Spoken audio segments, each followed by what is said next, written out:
Hello, my name is Paul Peeples. I'm a volunteer docent at the Museum of the Cape Fear Historical Complex. I'm honored to be here today to do a presentation on Captain Alexander McRae, United States Army, who was a native of Fayetteville, and he served in the Union Army during the Civil War. I'm going to talk a little bit about his background, his family, and where he went and what he did. This is a tenotype that was made of him early in the Civil War era.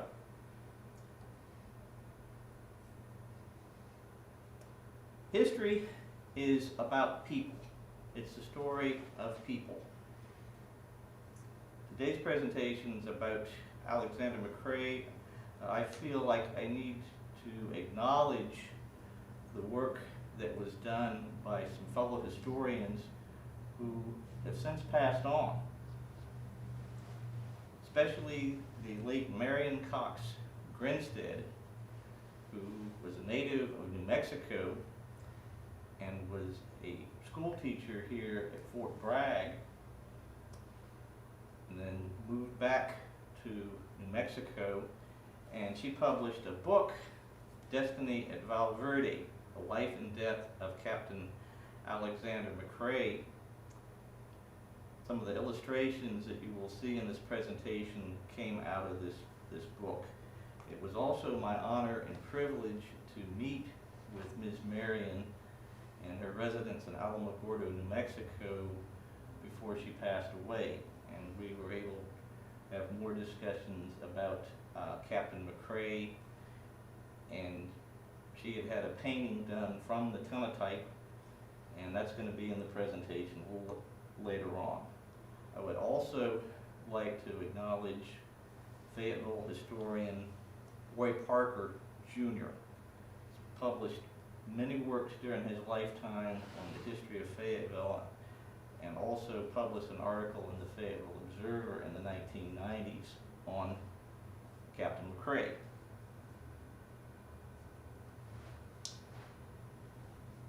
Captain McRae, he was born in Fayetteville in 1829,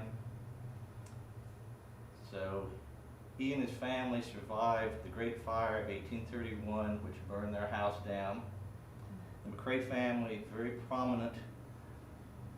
Both his father and grandfather were postmasters here, and he had an older brother that was the consul, which we call ambassador now, to France.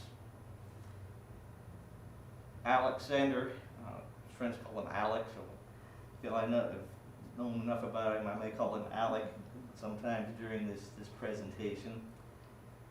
He went to school in Newark College in Delaware, and then his family obtained an appointment for him to go to the United States Military Academy at West Point. He entered there in 1847.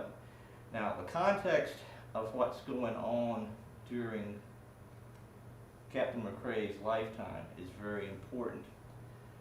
The Mexican-American War was going on when he entered into West Point. And there was a new United States Army unit that was formed that would figure in Captain McRae's life. It was called the Regiment of Mounted Riflemen. And you'll see the picture here on the left. It shows them during the Mexican-American War. What the Mounted Riflemen were, they were like light infantry that they traveled on horseback. They were initially formed by the U.S. Army to provide security along the Oregon Trail. Well, the Mexican-American War came about, and they ended up going with Scott's army into Mexico, where they distinguished themselves. They were a different kind of unit because they took in a lot of people from different sources, like Texas Rangers. Captain Samuel Walker was one of these individuals. He had prior service with the Texas Rangers. When Texas became part of the United States, he joined the Regiment of Mounted Riflemen and was killed in action in Mexico.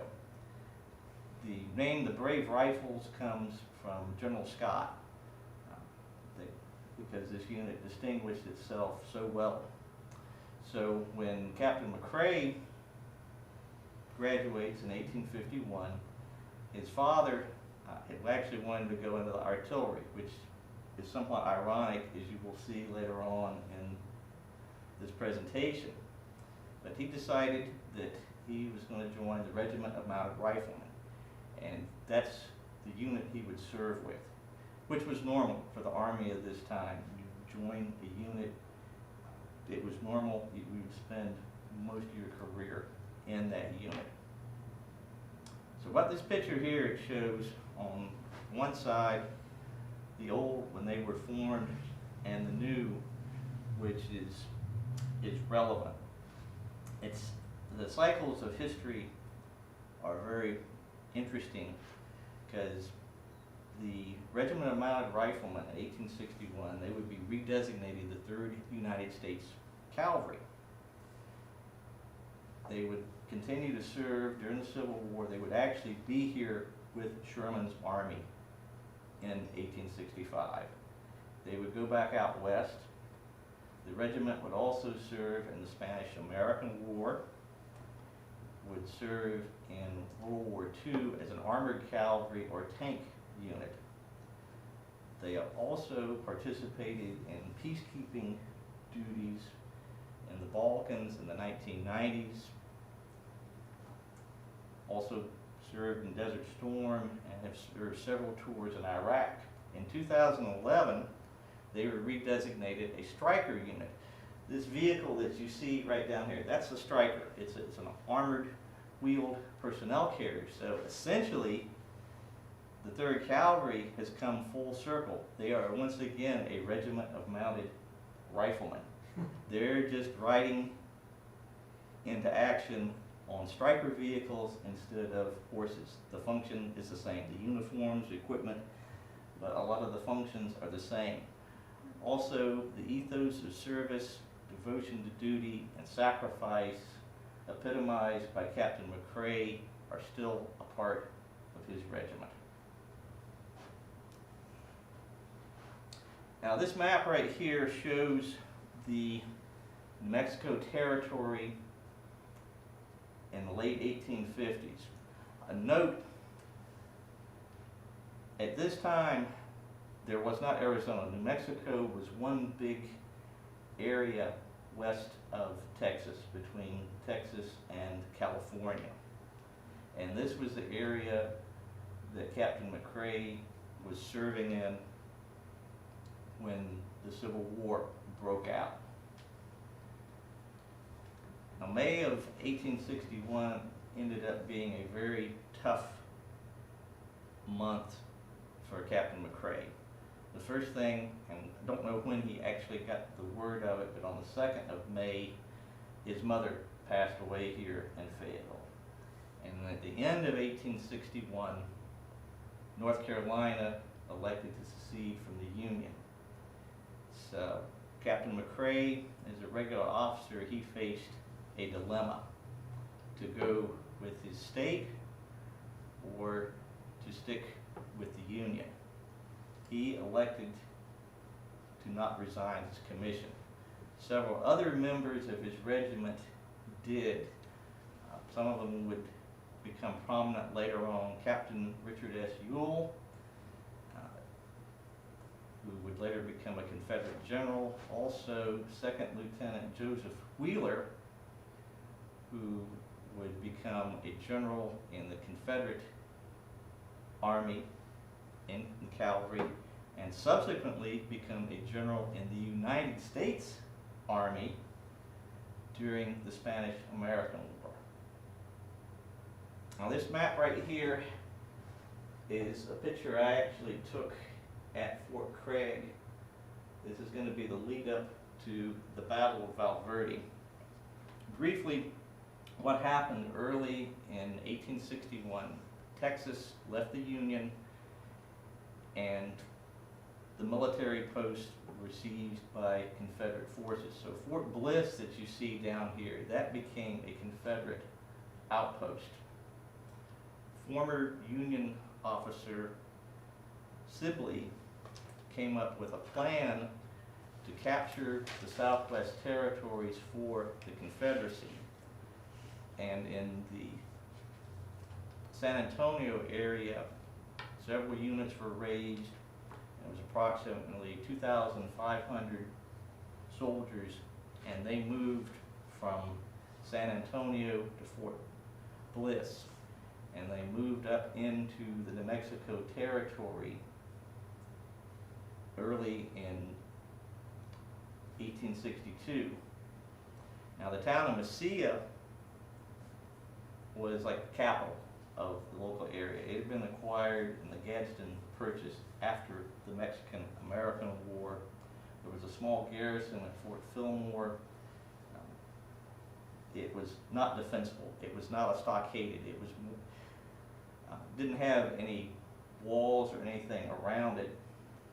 And you've heard the old term about getting cut off at the pass. Well, the federal forces, because they loaded up their dependents, they had all their baggage, and they went by wagon. They went through the San Augustine Pass, only to find that Confederate mounted troops were in front of them. So they ended up surrendering. Now Fort Craig and Fort Union, some of the other forts you see here, were more strongly garrisoned. Fort Craig actually was defensible. So Sibley and his Texans move northward, and they go along the Rio Grande, which you see right here.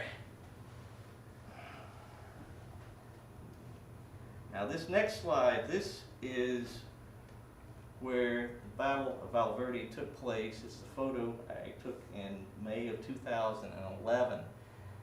Valverde, green field basically. You can see the green right here. It's basically an oasis. It's a bend in the Rio Grande.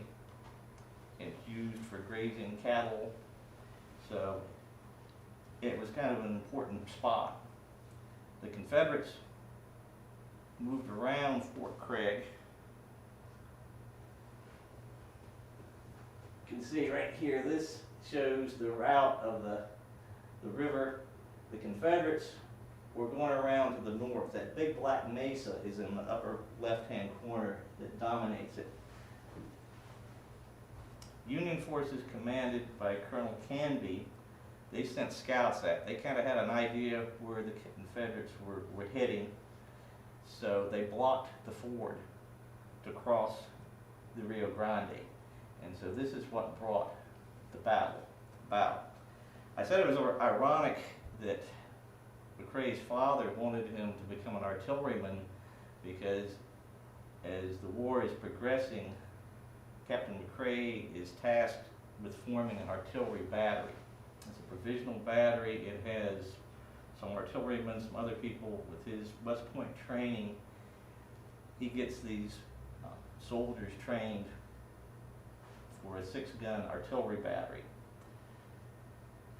So the 21st of February 1862, it's a very cold day in the desert, and actually there would be snow flurries during it. So very, very austere circumstances.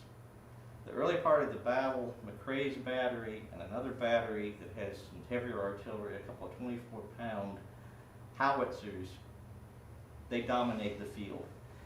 And the Confederates are driven back to this ridge right here. Now during the middle of the day, there's a break in the battle.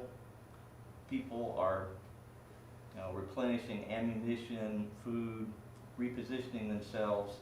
And by this time, there's some changes in the command structure on each side. Colonel Canby has come up from Fort Craig. He assesses the situation, and he starts redeploying the forces. The Union forces go around to the right. McRae's battery is moved a little more to the right. The idea is his artillery battery is going to provide support, and the Union forces are just going to make a flanking attack and sweep the Confederates off of the ridge that they've been sheltering from the artillery fire. Well, on the other side, Sibley, ill or perhaps drunk, he was known for his fondness for liquor, he relinquishes command. So the Confederates, they see an opportunity with this shift, with the Union forces shifting over, and a gap is opened up. Also, there's a little copse of trees right around here.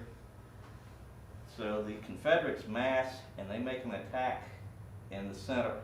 McRae's battery initially fires at them.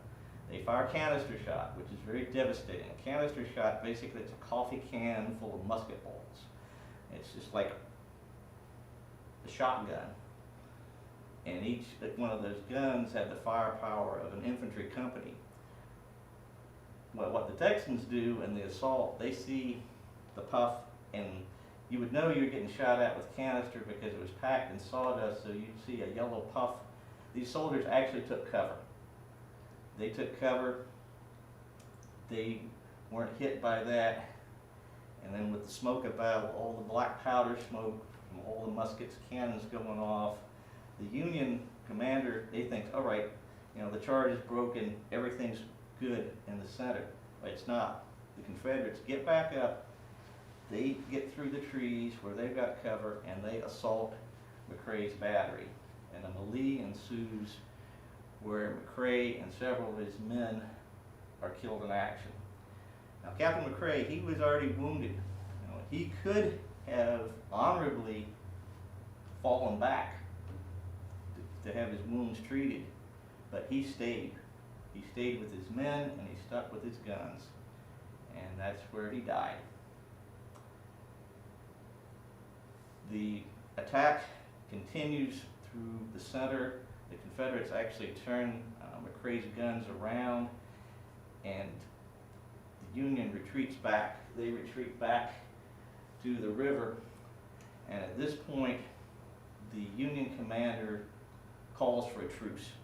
He basically concedes that he's lost the battle, he's lost the field, and he wants to recover his wounded and bury his dead, including Captain Alec McRae. So this occurs, and then the Union forces go back to Fort Craig. This was a major engagement. I mentioned this was an obscure battle because of the bigger events that would happen later on in 1862. You have the Battle of Shiloh. You have the 7 Days battles around Richmond. And it culminates with the Battle of Fredericksburg, largest battle, number of troops involved in the entire Civil War, 200,000. So this battle, it makes it look a little smaller, but it's no less decisive. Plus, it doesn't matter whether your son or father or brother was killed in Val Verde in this battle or in a large battle like Fredericksburg. But this, again, was a very hard-fought battle. There were approximately 3,500 Union forces against 2,500 Confederates, and they each sustained about 10% casualties in this.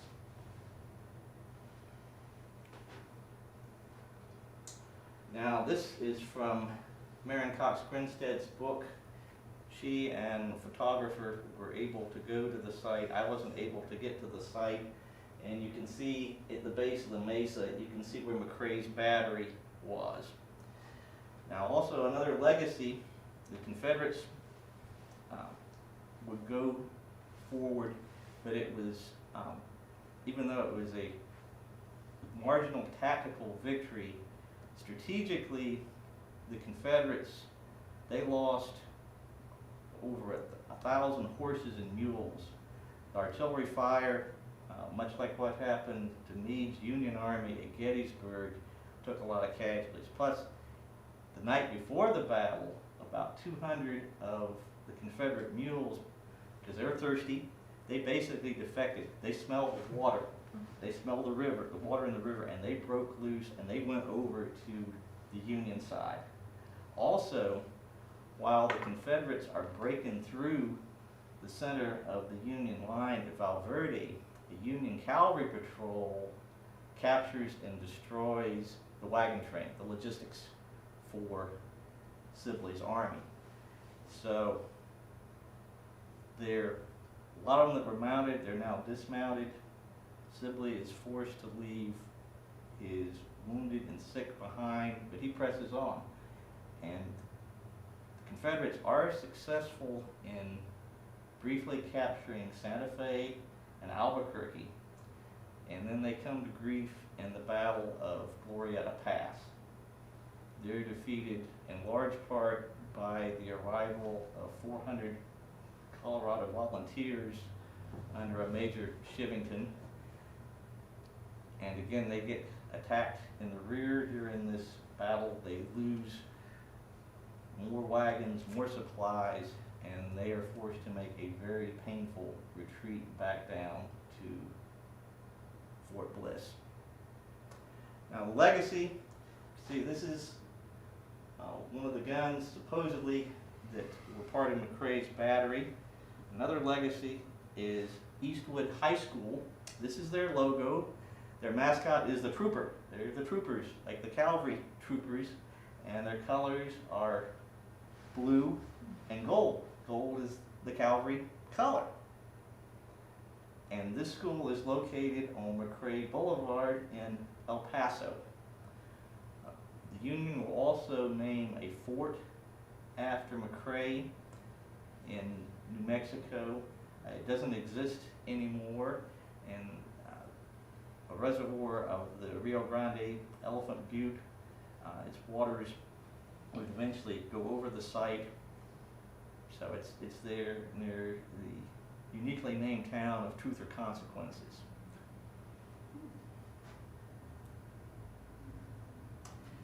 Now this is the portrait that I mentioned that Ms. Marion had in her home, and she generously let me take a picture of it, so it's kind of brings Captain McRae a little more to life. And that marker, I discovered it completely by accident, is at the Airborne Special Operations Museum. The McRae family placed that marker there to pay tribute to Captain McRae and to his brothers who fought for the Confederacy. It is not hyperbole that the American Civil War of the 1860s put brother against brother, and this story, the story of Captain McRae and his family, proves that. Now this picture is dedication of another monument. It's placed at the old courthouse. That rock is actually from Valverde, that black volcanic mesa that you saw there. And these are members of the Sons of Union Veterans. This was in May of 2013, where it was dedicated. And I'll finish with a couple quotes. One is from the commanding officer of Captain McRae and his, what the military now would call after action report, the report of the battle, where he says, "Among these casualties, however, is one isolated by peculiar circumstances, whose memory deserves notice from a higher authority than mine. Pure in character, upright in conduct, devoted to his profession, and of a loyalty that was deaf to the seductions of a family and friends. Captain McRae died as he had lived, an example of the best and highest qualities that man can possess." Now, I also included a quote from one of his adversaries in this battle, which I think is very important because this is a primary source. This is from one of the Texans who made that assault on McRae's battery. who also has North Carolina connections. His last name is Davidson, and yes, he is related to the Davidson that Davidson College is named for. And this is what he had to say about Captain McRae. He died by his guns, and no braver man lived or died on that field. He was a Southern man, a North Carolinian, but died fighting the South. But he died where he thought his duty led him. Private William L. Davidson, Company A, 5th Regiment, Texas Mounted Volunteers. He would survive the war, attain the rank of Lieutenant Colonel, and he would write a series of articles in the 1880s about the Western Campaign, because he thought that it had kind of been overlooked, that what Sibley's Brigade all happened out in the Southwest. So I'm indebted that that account has lasted. Anyway, I have time for some questions. Are there any? One question here. Yes, sir. Yes, David. You were earlier in your talk, as you were segueing from, I guess, Valverde, and you talked about his mother dying, and then you mentioned that North Carolina entered the war later in the year. It happened in May of 1861. May was a bad month for Captain McRae because his mother passes away, and then his home state. You meant later in the month, really. Right, and it happened within the same month. Yes, Okay, sir. gotcha. Yes, sir. Okay. Yes, sir. Yes, sir. Does that answer your question? Yes. Sir? Okay. Yes. Yeah. Was Private Davidson, did he have, if his family's name, Davidson College name for his family, was he from North Carolina or just had North Carolina relatives? His family was his family had moved further west. I had another question. So, because I know you've spent a lot of time with Captain McRae, as you said earlier, you feel like you can call him Alex, right? So, in your opinion, and those are two great quotes, why do you think he remained with the United States Army instead of joining the Confederacy like others, resigned his commission and joined the Confederacy? Why do you think he stayed where he did? I think he felt a loyalty to his regiment and to his country. You know, the United States. I think during his time in service, he had developed that. Because America in the 1850s, 1860s, there's still a lot of regional loyalties. I think his time in service,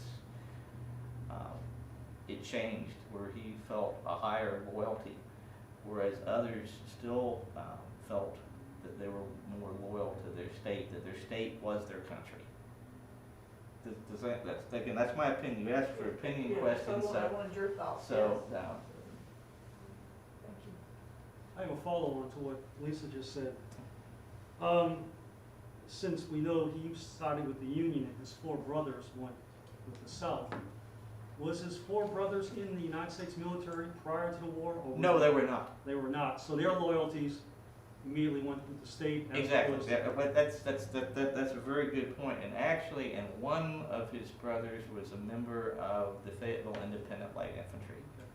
And also, do we know where the family's ancestral home is? I mean, the McRae family. Where was he born? I mean, where was he raised in Fayetteville? Do we know that? He was, yes, okay, right where initially he was born, right where the old courthouse is, as I mentioned earlier in the presentation, that was the McRae house was there, and it was destroyed in the Great Fire of 1831. I don't know where the family moved to afterwards, but he did grow up here in Fayetteville. Okay. Does that answer your question? Yes. Yes, ma'am. I had two, but he asked one of them, but I would ask a follow-up on that first. Did his four brothers survive? Do we know? Yes, They did all? they all survived, and one of his brother's daughters would end up becoming the first woman to attend and graduate from UNC after the war. Oh. And that's why there's large packet of papers. I haven't been able to go through all of them, but there's the McRae collection at UNC Chapel Hill. There it is. And the other question I was gonna ask is if any of the information that had been collected about McRae actually came from himself, like a journal or letters or anything like that. I know that you have the military reports here with the primary documents, so I was just wondering if he wrote home or kept a journal. There are some letters, I haven't gone through all of them. Marion Cox Grinstead went through some of them, and Roy Parker, again, which is one reason why I'm indebted to them for the research that they have done. Excellent. So, Thank you. does that answer your questions, ma'am? Yes. All right. Are there any other questions? All right. Well, thank you all very much.